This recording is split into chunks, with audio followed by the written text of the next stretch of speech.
में चुनावी सुगबुगाहट के साथ जो बेहद तेज हो गई है। और इस बीच खबर है कि बिहार में चुनाव की तारीखों का ऐलान 6 अक्टूबर के बाद कभी भी हो सकता है।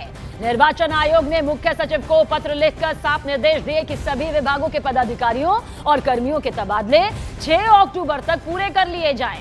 इस बीच ये भी खबर है कि मुख्य निर्वाचन आयुक्त ज्ञानेश कुमार 6 अक्टूबर के बाद कभी भी बिहार जा सकते हैं, बिहार का रुख कर सकते हैं। ऐसे में अंदर खेमे से खबर यही है कि 6 अक्टूबर के बाद बिहार विधानसभा चुनाव की तारीखों का ऐलान देश के सामने आ जाएगा। देखिए, बात सिर्फ बिहार विधानसभा चुनाव की नहीं है, बल्कि कहा जा रहा है कि ये एक अग्नि परीक्षा के तौर पर सत्ता पक्ष और विपक्ष दोनों के लिए है।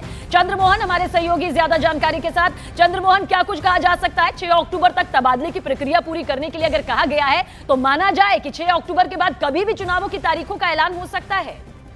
बिल्कुल, देखिए 7 अक्टूबर से 10 अक्टूबर के बीच यानी 3 दिन में किसी भी दिन बिहार में विधानसभा चुनाव की घोषणा हो सकती है, क्योंकि जो चुनाव आयोग के तरफ से बिहार सरकार चीफ सेक्रेटरी को एक पत्र लिखा गया है जिसमें यह कहा गया है कि 3 साल से अधिक कोई भी अधिकारी जो अपने क्षेत्र में अपने इलाके में तैनात है उनको तुरंत तबादला करके और चुनाव आयोग को सूचित किया जाए। और इसकी तारीख 6 तारीख तक तय की गई है। तो साफ तौर पर समझा जा सकता है कि चुनाव आयोग ने 7, 8, 9, 10 इन 3 दिनों में किसी भी दिन चुनाव की तारीखों का ऐलान कर सकता है। इसीलिए जो प्रक्रिया है उससे पहले पूरा करने के लिए चुनाव आयोग की तरफ से बिहार के चीफ सेक्रेटरी को यह निर्देश दिया गया है कि जो भी अधिकारी 3 साल से ज्यादा वक्त तक एक स्थान पर रह गए उनको तुरंत तबादला करके और उसके बाद चुनाव आयोग को सूचित किया जाए।